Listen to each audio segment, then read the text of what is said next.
এরকম চিপস নামের বস্তা ভরা বীজ যদি কেউ দেয়, এগুলা মাটিতে রাখবেন, হয় লাথি মেরে ফেলে দিবেন, আর না হলে এরকম করে ফাটাই ফেলে দিবেন। কেন জানেন? আমি একটু আপনাদের দেখাচ্ছি। এইগুলো আবার দেখাস না, কোম্পানি আবার আমার নামে মামলা দেবে।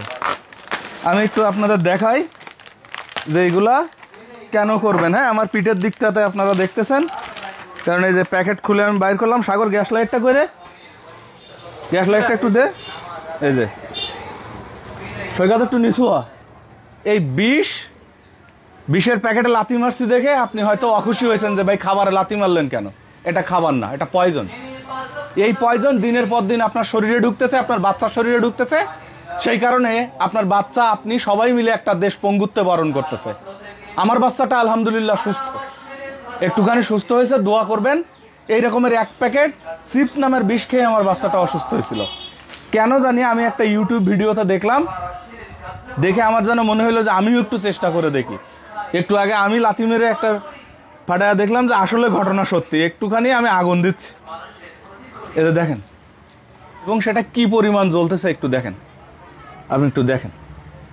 এখন হলো ডিসিশন আপনার, আপনি লাথি মারবেন নাকি আপনার কোমলমতি 1-2 বছরের ছোট্ট শিশু যার লিভারটা এতটুকু, সেই বাচ্চাকে খাওয়ায় আপনি লিভারকে পঙ্গু করে দিবেন। আপনার ভবিষ্যৎ প্রজন্ম ধ্বংস করবেন নাকি এই চিপস আপনি খাওয়াবেন, খাওয়ায় আপনি ভালো থাকবেন। এই বিষয়টা দেখার সম্পূর্ণ দায়িত্ব হলো আপনার।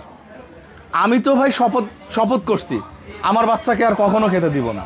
আমি এমনি দিই না, ভালোবেসে কোনো এক বন্ধু আমার বাচ্চাকে দিয়ে 3 দিন প্রচণ্ড পরিশ্রম করে বহু ডাক্তারের কাছে গিয়ে, অনেক মানুষের কাছ থেকে এ নিয়ে, জ্বর, পেট ব্যথা, একের পর এক আমার বুকের উপরে বমি করতেছে, এসব থেকে বেরোইছি।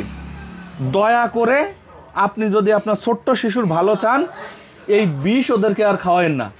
একটা খাবার কিভাবে এরকম করে জ্বলতে পারে, একেবারে কিভাবে এরকম করে একটা খাবার জ্বলতে পারে? এটা আলুর চিপস নাম দিছে, এখানে আলু কোথায়? পটেটো ক্র্যাকারস না পটেটো চিপস এইসব নাম দেয়, কিন্তু চিপস হলে কি এরকম জ্বলে বা জ্বলার কথা? সেই জন্য হয়তো এরকম জ্বলতেছে। আমি বিজ্ঞানী না, এই বিষয়ে আমি জানি না। আপনি যদি জেনে থাকেন ডেফিনেটলি কমেন্টে জানাবেন যে আসলে কোনো খাবার, সাধারণ কোনো খাবার বা একটা চিপস কি এরকম জ্বলার কথা ছিল কিনা। একটা চিপস কখনো এরকম আগুন ধরে জ্বলার কথা ছিল কিনা আপনি কমেন্টে জানাবেন, এবং সেই সাথে এই ভিডিওটা শেয়ার করে সকলের কাছে ছড়িয়ে দিবেন, যেন আমার ছোট্ট সোনামণি যেভাবে এই চিপস খেয়ে অসুস্থ হয়েছিল, এরকমের অসুস্থ কেউ আর না হয়। আমি অনেক কান্নাকাটি করেছি আল্লাহর কাছে, মানে ওর কষ্ট দেখে। হঠাৎ সন্ধ্যাবেলা একটা চিপস খাওয়ার পর থেকে রাত 10টার পর থেকে বমি এবং সেই সাথে পায়খানা, গায়ে জ্বর। আমার বুকের উপরে আমার বাচ্চা একটানা বমি করতেছে। বাধ্য হয়ে ওর মা চিটাগাং থেকে চলে আসছে, ছিল তো বাচ্চা আমার কাছে, আমার বাড়িতে।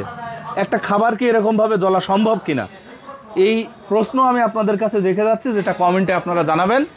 আর এই ধরনের বাটপারি জিনিস থেকে ডেফিনেটলি দূরে থাকবেন। প্যাকেটগুলো তো দেখাইতে পারি না, মামলা খেয়ে যাবো। অবশ্যই এসব থেকে নিজের সন্তানকে দূরে রাখবেন, নিজে দূরে থাকবেন, নিজের পরিবারকে, নিজের আত্মীয় স্বজনকে ভালো রাখবেন। ভালো থাকবেন। আসসালামু আলাইকুম।